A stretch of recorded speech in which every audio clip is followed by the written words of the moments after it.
go back to the day that Henry Ford stood on this site almost 90 years ago and declared this the best site in the entire country to build a new facility for the Ford company. Similarly, we stand on this site understanding fully that this may be the best site in the country to build a 21st century community that will serve the city of St. Paul and this region for generations to come. This site has a lot of meaning to both the neighborhood and to me personally. Many of us, including myself, played on the ball fields that are just south of where we stand. Many of us saw all the workers who helped build this neighborhood go to and from work and send trucks across the nation.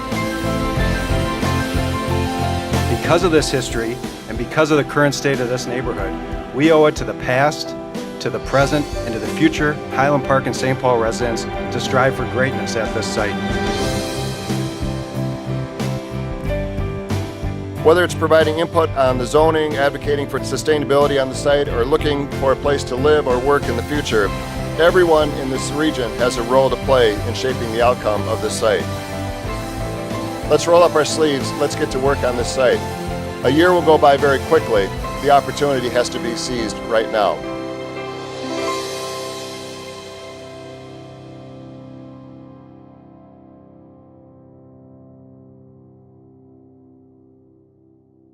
Good evening, everyone.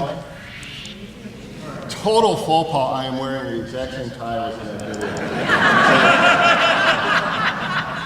I said clearly that film must have been on a Monday, because this is my Monday tie. So, well, welcome and thank you all for transversing snow and ice and making your way here. We're really happy to have you come out for what will be the first of two larger community forums that we will have before hopefully the Ford site will go out to market sometime next year. And Ford Land that we have been working very closely with will hopefully have lots of suitors, a lot of people that are very interested in this site. And why shouldn't they be? As I talked about it in the video, and as I've been talking about this all along really, when Henry Ford sat there on that site all those many years ago and declared it the best site in the world, in the country for a Ford plant, similarly, we will sit there and look at the site and say this is the best site in the country, if not the world, for redevelopment. To be on the banks of the Mississippi River, to be 10 minutes from either downtown, to be 5 minutes from the airport, to be integrated into one of the strongest, most prosperous, just absolutely wonderful neighborhoods in this entire region. So when we think about what we're going to create there, when we think about what it is that is going to rise out of the remaining remnants of the old Ford site, we really have to seize the opportunity. As I was walking in here, I was talking with some folks and we were saying, you know, I go across, literally have been across the globe, looking at different places in the country, different places in Europe, other developments in China and elsewhere, and I've seen what other countries are capable, what other cities are capable of.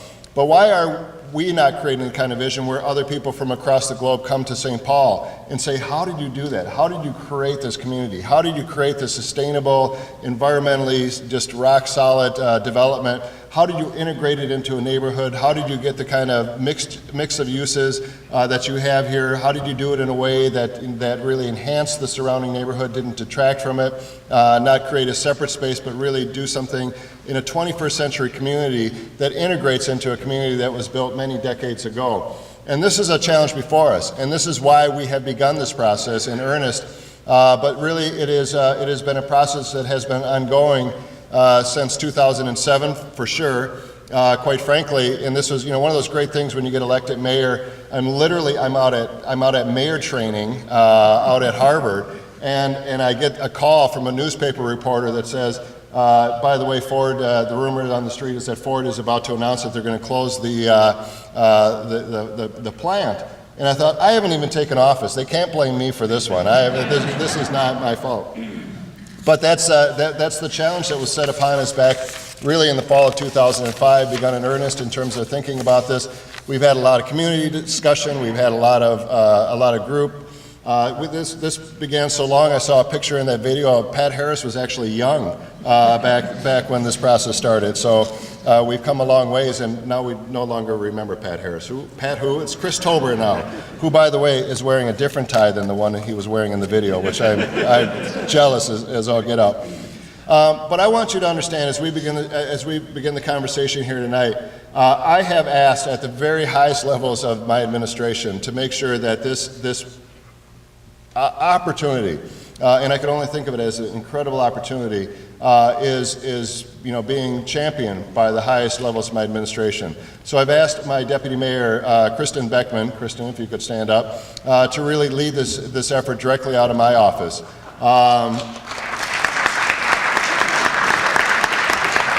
Jonathan Sage Martinson, my Planning and Economic Development Director, freshly crowned.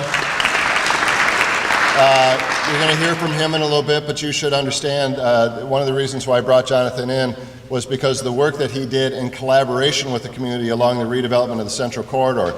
As the head of the Central Corridor Funders Collaborative, really working with community groups, working with for-profit businesses, working with nonprofit partners, making sure that as we redevelop that whole corridor, we did it in a way that honored the best traditions of the city of St. Paul. We did it in a way that really enhanced the quality of what was occurring on the avenue, took advantage of all the opportunities along that 11-mile stretch of the Central Corridor, and similarly in this 130-acre piece of property on the banks of the Mississippi River, we're going to have that same integration of neighbor, of business, of nonprofit, and I do think that we have an opportunity to, people say you can't have it all. I think we can have it all here. And I think that we have to send a very clear signal that we want it all. We want the absolute best development. We want the kind of futuristic thinking. We want the latest and greatest in terms of environmental technology. How can we create a zero waste emissions community on the site? How can we make sure that we're using the greenest energy sources possible? How do we make sure that we have jobs on the site as well as green space? How do we make sure that we have a range of housing options for people of all incomes and of all ages? This is the challenge before us, but I think because of the work that we've done to date, because of your participation, because of what it is that we aspire to as a community, we can do that. We're going to hear this evening also from Commissioner Ortega, who's going to talk a little bit about the Riverview Corridor study. And so we need to be thinking about how do we integrate transit from this into the site from the beginning, so that we can enhance the quality of not only this site but also of the neighborhood. We've said from the very beginning, if we create this gigantic development there, but we shut down the rest of the neighborhood, then we failed in our mission. We have to think through these strategies that will allow us to have both density but also livability for the rest of the community. And so we might have to think outside the parameters of the Ford site, not just this 130-acre site, but as we go forward, really think, what do we need to do to change how we walk through our streets? How do we commute? How do we bike through these? Biking is going to be an important part of an integrated part of whatever we do here. So it's very exciting to think about. I just want to thank all the staff that have already participated. Merritt has been just an incredible leader on this whole process, but there's been a lot of folks. We've had great support from our legislative delegation. We have, I think Tim Mahoney is here. Tim, did I see you somewhere? Quiet. I heard there was. Oh, there he is, way in the back. I thought I saw you. It was either you or some other ruffian from the east side. I didn't know who it was. So that's going to be critical, is to really help have the legislative body be supportive where we need to have any kind of legislative changes that might take place. But really, and again, just everything that we can think about, we should throw it up against the wall and say, not why can't we have a certain thing, or why can't we have it this way, but really, what is it that we can create here that is unique, that is state-of-the-art, that is the kind of place that across the globe people will know what we have created here in the city of St. Paul. So again, I want to thank Councilmember Tolbert for his incredible leadership on this effort. He has just absolutely jumped right in. We've had great partnership from folks like the Chamber of Commerce, who have really thought through how can we create jobs on the site. The St. Paul Port Authority has been an integral part of that conversation as well. The environmental community, the bike advocates, the transit advocates, the housing advocates, it really, so many different folks have weighed in on this, and we're just excited. So at this point, again, thank you all for coming tonight. For those of you that have some thoughts, please weigh in at stpaul.gov. If you don't get a chance to have your voice or your thoughts heard specifically tonight, we're going to have a lot of opportunity over the coming months to really start putting together the collective wisdom of our community to really seize the opportunity that is before us. So thank you so much, and at this point I'd like to turn it over to our Director of Planning and Economic Development, Jonathan Sage Martinson.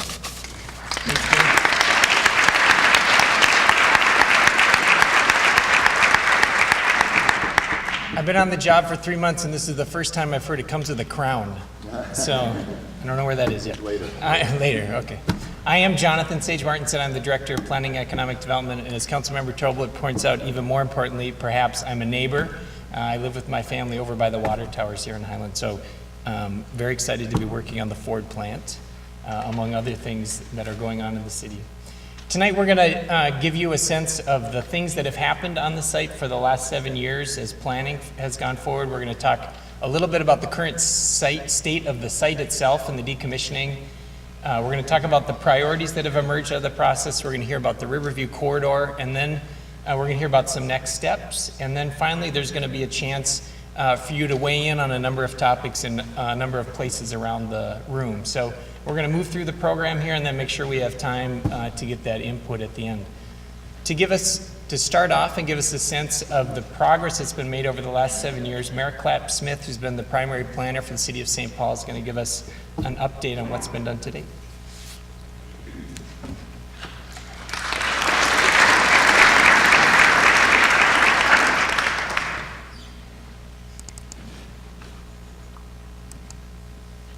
Good evening. Thank you all for coming on this snowy and slippery night. I'm Merritt Clapp Smith, and I'm a planner with the City of St. Paul.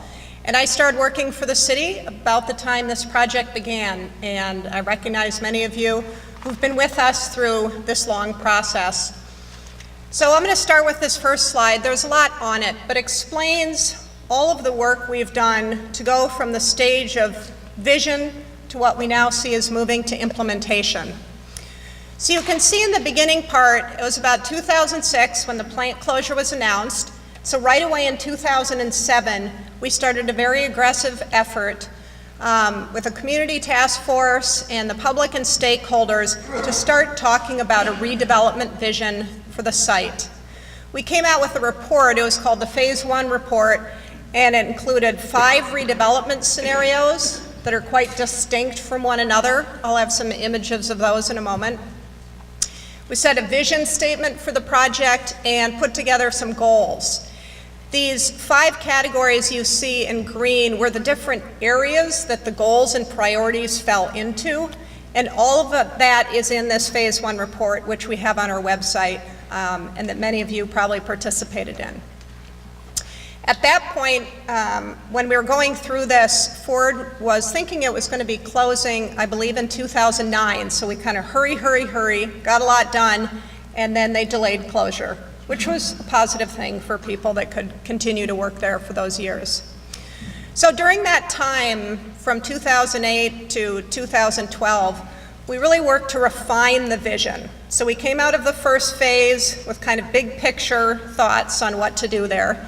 And then we went through a series of reports where we tried to dig deeper into better understanding or fleshing out what those meant. So we looked at sustainable redevelopment. What would sustainable redevelopment mean? How do you characterize it? What would the goals that would be set? And we had some consultants assist us with that under a grant from the Minnesota Pollution Control Agency. Then there was a Ford zoning framework study that wrapped up most recently, where some consultants assisted the city with Met Council supporting grant to figure out what our current zoning was in the city that might be appropriate to the site, and if there are elements missing in any of our zoning districts that we might want to add in zoning for this site. There was a Ford site open space guidelines. We had a small work group for that, and they looked at priorities for this site for open space. So in consideration of city needs, neighborhood needs, what should be accommodated on this site from the amount of open space that'll be there. We did a fiscal impact analysis comparing the scenarios, and finally, there was a green manufacturing reuse study. That was funded by the Minnesota legislature. There was a lot of interest in figuring out, could we bring a new big scale manufacturer back to this site? And unfortunately, that study, which talked to a lot of different industry experts, didn't think that the site today is kind of a fit for that niche, but they did see prospects for bringing smaller employers into part of the redevelopment mix. So all of these studies are on our website. They're all worth taking a look at if you're not familiar with them, and we have additional information. So the information in all those kind of helped us go from here and narrow down a little more, refining that vision. So we refined the vision and the priorities, and now we're moving into what we call setting the stage, or the implementation. In 1 year, Ford's going to go to the market with this site, and we need to make sure that as the city, we've helped set the site up for success for the private market and for achieving the priorities that the city and the community have identified. So I'm going to highlight the key activities we'll be doing over the next year and a half that are going to help set that stage. Probably the biggest and most interesting one to a lot of people will be rezoning for the site and a public realm plan. In this picture, you see 4 out of the 5 redevelopment scenarios that were created during that first community planning process. So these are going to be sort of the starting point to begin to refine down to what will probably be more of kind of a hybrid zoning. We know that there's a range of mix of uses that can work on the site, so the zoning is going to try to be a little bit flexible as to the types of uses that are there, but focus very heavily on design and form. So we really understand what the site's going to look like, what users on the site, what standards they need to follow. The public realm plan then is going to look at 2 key elements. One is going to be the transportation network. This shows the 5 scenarios depicted as the street networks that each one entailed within it. And as you can see, they have very different types of patterns. So our Public Works Department will be looking at these very closely and analyzing kind of the pros and cons of the different patterns we see in here, and starting to put forward some perhaps new scenarios. Again, it might be hybrids of different ways to connect the street systems. Also bike and ped as part of that. And there'll be more information during the breakout time this evening. We'll also look at key open space priorities. So that'll part of the public realm plan will show streets or transportation connections, and it will also show large public spaces, whether it's a civic park or where the ball fields will be, or smaller pocket parks. We're going to attempt to depict those as part of that plan. So that'll be going on. We're just starting that off. That'll be over the next little less than year and a half. We'll be working on this, and that'll be where a lot of the public meetings will be focused. The other big study we have going on that's already begun is called the Forge Energy System Study. So in thinking about what would be the most important elements of sustainability, the big one that really came forward was how to address sustainable energy, both through efficiency and finding opportunities for incorporating renewables to try to get to what we might call a net zero site. So we've hired some consultants from Copenhagen in Denmark and New York City, and they're starting to work with some technical folks from state agencies and organizations around the Twin Cities, and we will be having, we hope, a first public meeting with more information on that in January or early February. We'll also be looking at a job strategy. So as part of the mix, I think it's really important to bring some employment opportunities back to the site, a range of employment opportunities with good living wages. So we'll be working with all these different partners you see on the list to think about what are the kinds of jobs that really fit for this site, that can work within a neighborhood context, and that would want to be there, and then figure out how we can help Ford and the master developer market to some potential employers. So finally, this just generally shows the overview of the timeline. We're still wrapping up in 2014 and into 15 with decommissioning, which you'll hear about in a moment. So the city is working on the key initiatives to set the stage for the market.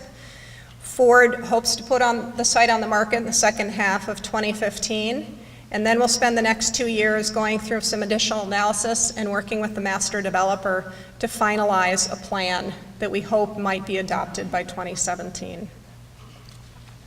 So that's the overview of where we've been and where we are heading. And with that, I'm going to now turn it over to Steve Bill, who is representing Ford this evening to give you an update on the decommissioning. Thank you. Just using the mouse to touch it.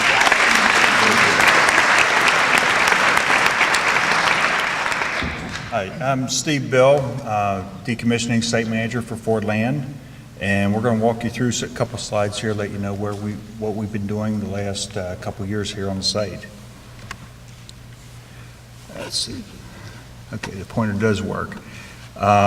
Give you a brief overview of the site, the way it was standing before we start. When it was initially shut down, we have the main assembly plant, what we call the paint building, which is right here, the old stack, which you'll see a picture of in a minute. The ball fields as they currently sit in the background. The CP rail that enters into the site. The Area C parking lot, our steam plant, the waste treatment plant, and the hydro plant and dam. The hydro portion was sold off to Brookfield several years ago. As Merritt talked about a few minutes ago on the slide, in 2011 the plant closed down. Over the next year we removed the equipment and material from the inside of the building. Following that we did tear the building down over the last year, wrapped that up in February, March of the spring. We then worked on moving to slab removal and foundations. We're in the process of doing that. Subsequently, we've been working on environmental investigation at that same time. The environmental investigation will continue into mid to end of next year with the sale leading into that. Some pictures, some up-close photos that somebody took of the site over the demolition.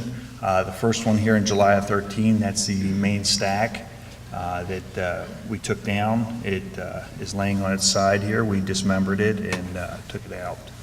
The August, I can't even tell where that's from, but that's the inside of the building, and one of the key elements, I think we made a commitment to the community when we came here, and we made it look very non-obtrusive to the neighborhood. We kept the outside perimeter walls up and demoed from the inside out.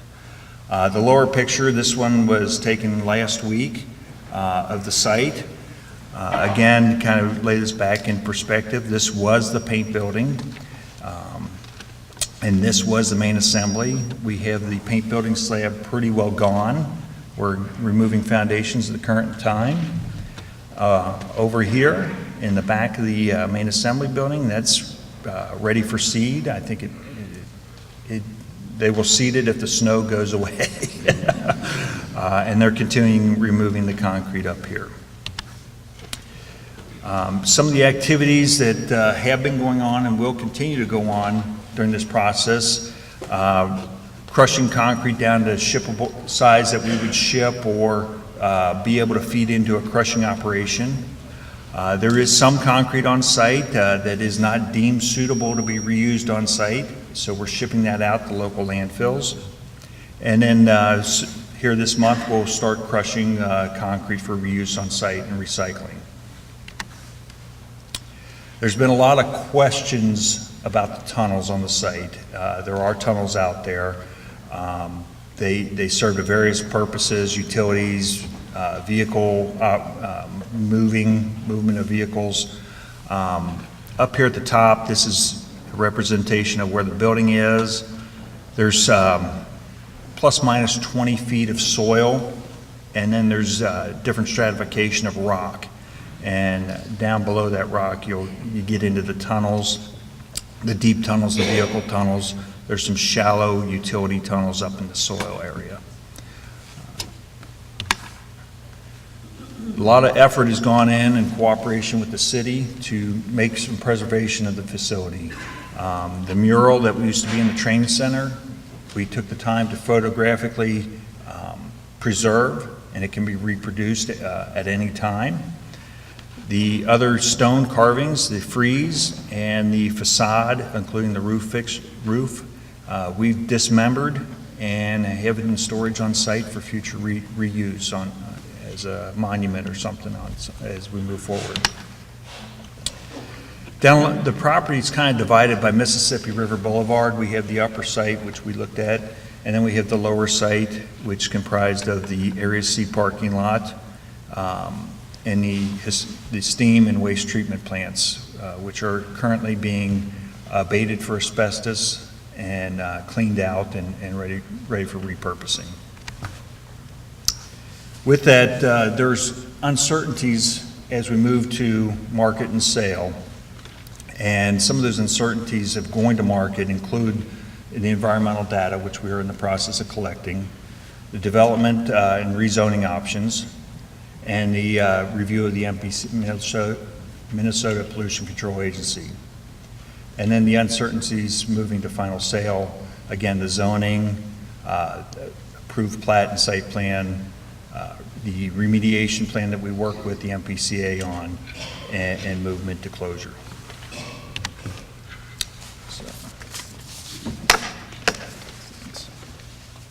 Great. All right, thank you. Thanks, Steve.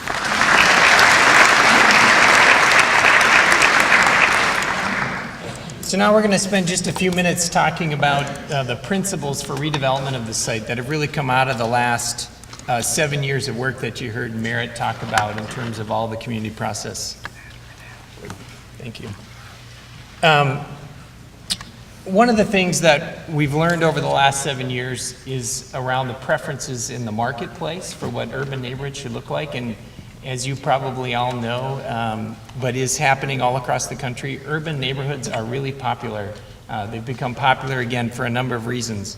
And this shows some data about why that's happening. So nearly 40% of all adults surveyed are going to move in the next 5 years, and over 60 of them have expressed interest in mixed-use communities, communities that have a mix of homes, accessible to public transportation, the kind of things that make urban neighborhoods work, are a big preference for folks moving in today's market. To make the kind of neighborhoods that are attractive to folks who are on the move, these are the kinds of things that often come up when you ask people about what makes urban neighborhood livable. They're interested in comfortable streetscapes, complete streets, short blocks, wide sidewalks, places that are walkable. They're very interested in the design that really does promote biking and walking. They're interested in green spaces, open places, lots of trees that make a place inviting. They're interested in that connectedness between uses, connectedness between homes and businesses, between jobs and services. And it's that mix of uses that folks find interesting as well in one neighborhood. Great design, strong transit are also very important, as well as reduced auto dependency, which fits in with a number of the other attributes. This gives us a sense for what the preferences are in today's market as folks look to develop this. It gives us a sense of what's economically viable, and also what are the best practices for development of urban neighborhoods across the country and really across the world. As we think about the specific principles for redevelopment that have come out of the last 7 years and will guide the zoning work and the other work going forward over the next 18 months, this is the list that has come out of that process, and we'll go through them one by one. So, mix of uses and activities. People have a preference for this site to be a vibrant place to live, work, and recreate for all people, so that it includes all of those elements, a complete neighborhood, really. Services and amenities that meet local needs that can help to reduce auto dependency. There's a preference for well-designed urban neighborhoods that both complement and integrates into the broader Highland Park neighborhood. So this doesn't become an island unto itself, but really integrates into the broader neighborhood. And there's a preference for a mix of traditional and modern building forms, styles, and materials so that it's not all monolithic. As we look at those mix of uses, there's a number of benefits for mixing those. If we mix the uses and activities and we put them in proximity, if we can increase that to the extent we can increase it on the site, we're increasing tax base and transit, walking and biking, goods and services, open space, and social cohesion, and we're driving down auto dependency and infrastructure costs. So that'll be another part of our consideration as we go forward. Housing variety is another important principle that's come out of this work. A range of housing types and affordability that expand choices both in the neighborhood but across the city. And you see here a survey done a few years ago that shows 75% of retiring baby boomers prefer mixed age and mixed income communities in an urban setting. Another testament to the kind of interest we think we're going to see on the site and developers will see. Jobs and tax base is another principle. Ford was a big contributor to both of those things when it was operational. So we're looking for the site going forward to be a significant increase in the tax base over time that strengthens and surrounds the property values, strengthens the surrounding property values, and increases both not only neighborhood significance and citywide significance, but really regional significance and economic value. There's a priority for a range of businesses and employment opportunities with a special emphasis on family supporting jobs, so jobs with good wages. Merritt talked a little bit about the energy study that's going on. That's happening in part because of this principle around energy conservation, energy production, and sustainability, really, as the mayor said, being a world-class example of this work in a neighborhood. So one of the principles is around regional, national, and a global model for sustainability. That's in the planning, design, and the day-to-day living on the space. And we're thinking here about not only energy, but air, water, and natural resources. And around energy, we're thinking about locally generated power, how that can, and renewable power as well.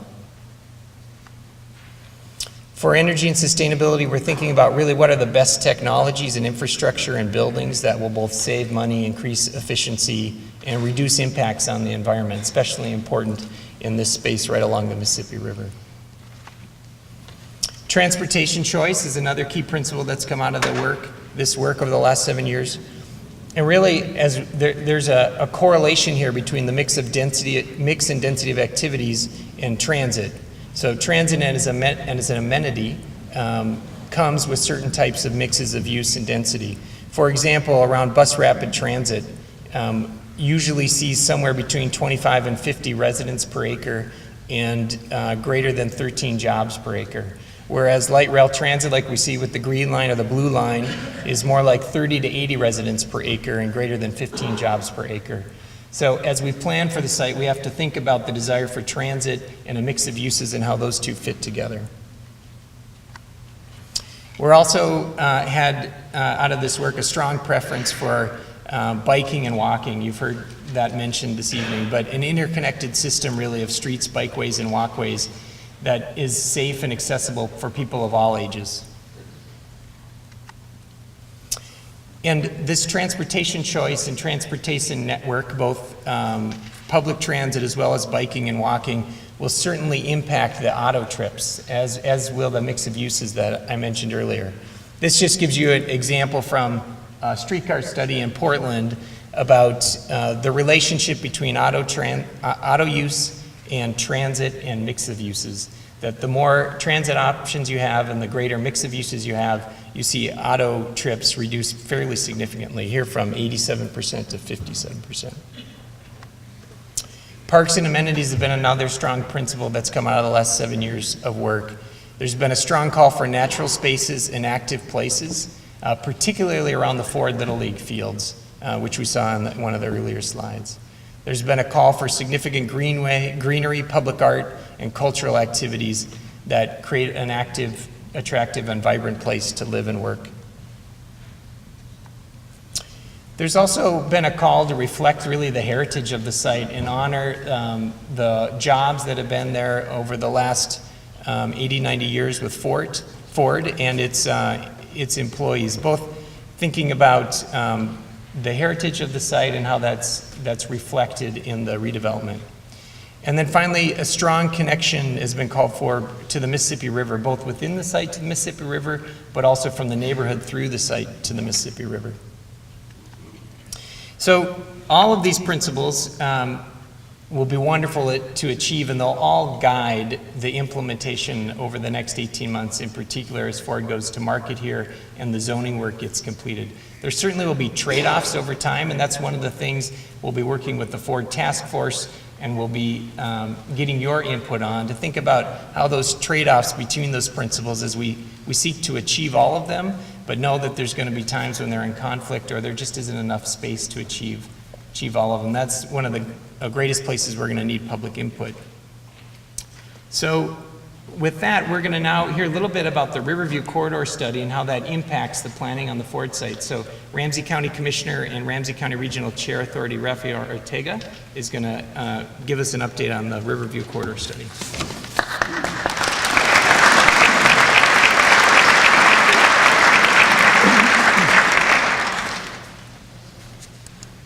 So you can advance either here or here. Perfect. Too many choices, 2 places to click. Good afternoon, and thank you for being here. Quite frankly, I didn't expect such a large crowd with the weather we had, so thank you very much for being here.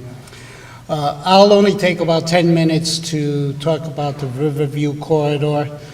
We do have some displays up on the balcony there. And we will be having open houses throughout the year. This pre-development study is 15 months to go to complete.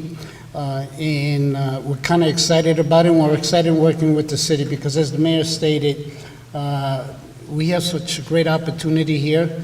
And the timing of the county doing a major regional rail study, transit study, and the Ford plant, I think we could make some really good stuff happen. So we're working very closely together. Both the city council person and the mayor sit on the Riverview Commission on the PAC, the advisory, which sort of advises the county board on eventually on what we're going to do on this corridor. I will give you a visual now, but as you can see, everything in green is sort of the boundaries or the parameters of the corridor.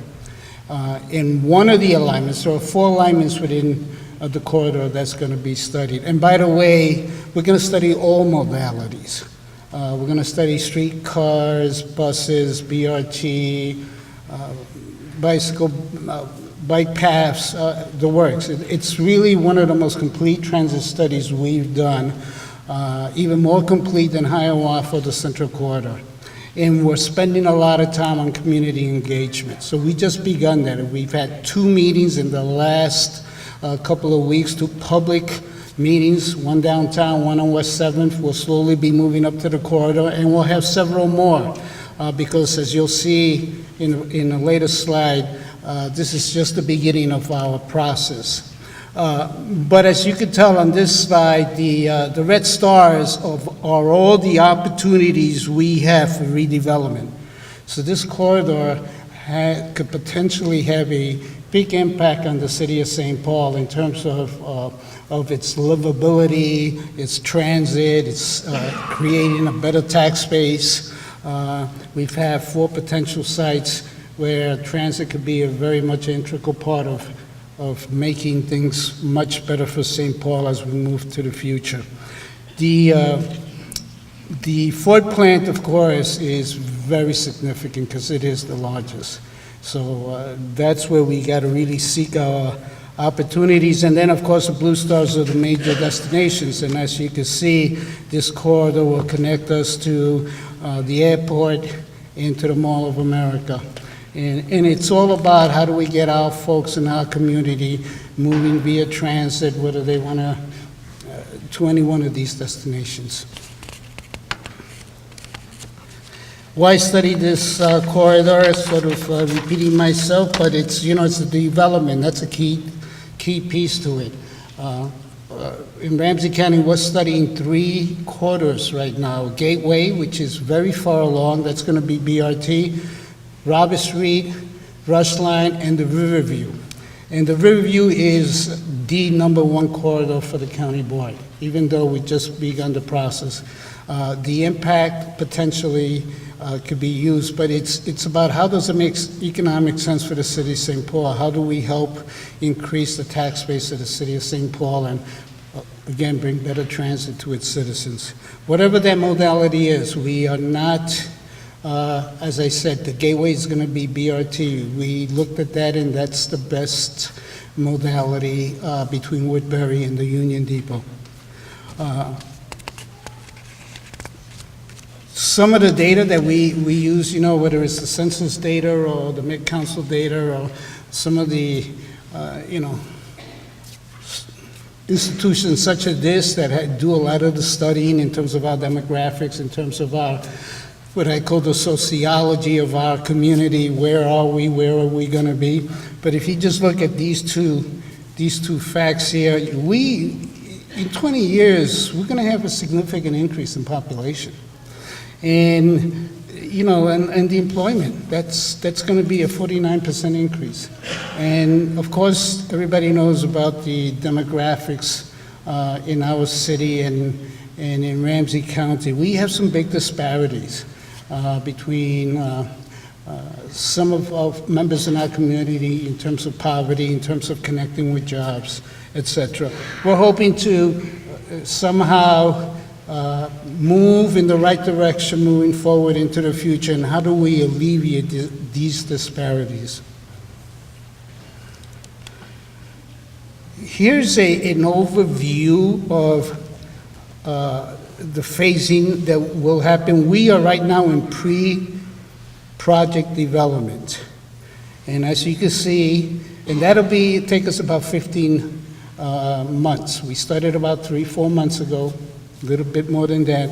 We're really moving at a good rate in terms of, the analysis of the modes and the alternatives, the environmental analysis, and looking at the preferred alternatives.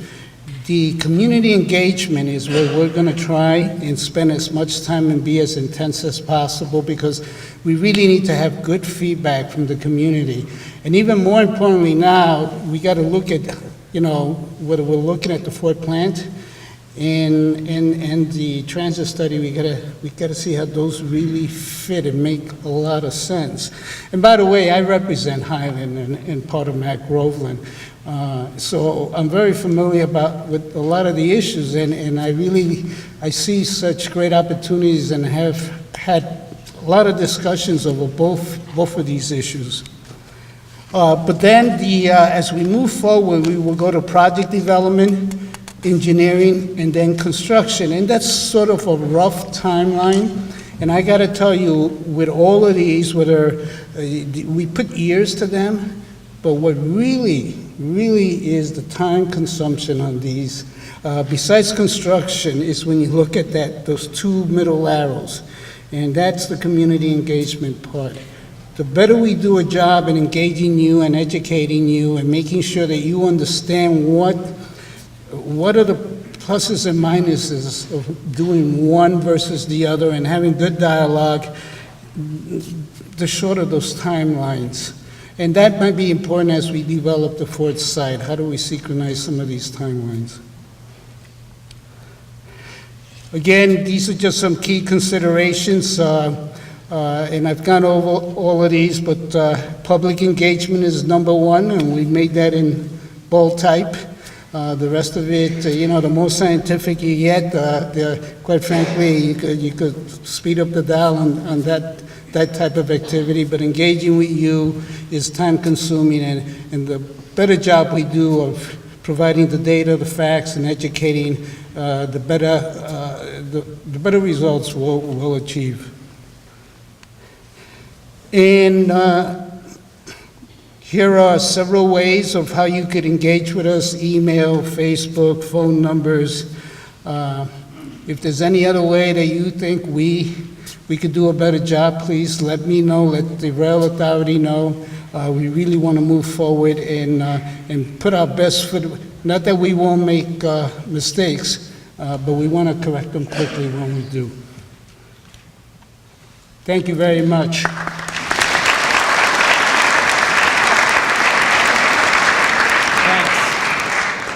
And then finally, Councilmember Chris Tolbert is going to say a few words, and then we'll go into the engagement piece and get your input. Councilmember. Thank you very much, and thank you everybody for coming out today. One of the things that I continually tell people about the privilege of representing Highland Park and McAllister Groveland in Ward 3 is having such an engaged community and having this many people to show up to so many meetings, whether it be a redevelopment of a Ford plant or if it means public safety in our neighborhood. So your engagement makes us as elected officials better, it makes staff better, it questions us, and I appreciate your involvement here. A few other things. I want to thank Commissioner Ortega. The Riverview Corridor could be an important component of transportation in this site. So that study is really important as we go forward, and I want to thank him for his leadership on that and for involving the city on that. Also, as the mayor pointed out today, Ford has become a real priority in the city, and we as a neighborhood really should thank the mayor for that, because when the mayor puts priority behind an issue or a redevelopment, it really changes the results at the end of the day. So having the staff, having the time, and having the money as reflected in his proposed budget, all is going to help this site redevelop. A couple other things I want to recognize. State Representative-elect Dave Pinto, who is here tonight. He's in the back there.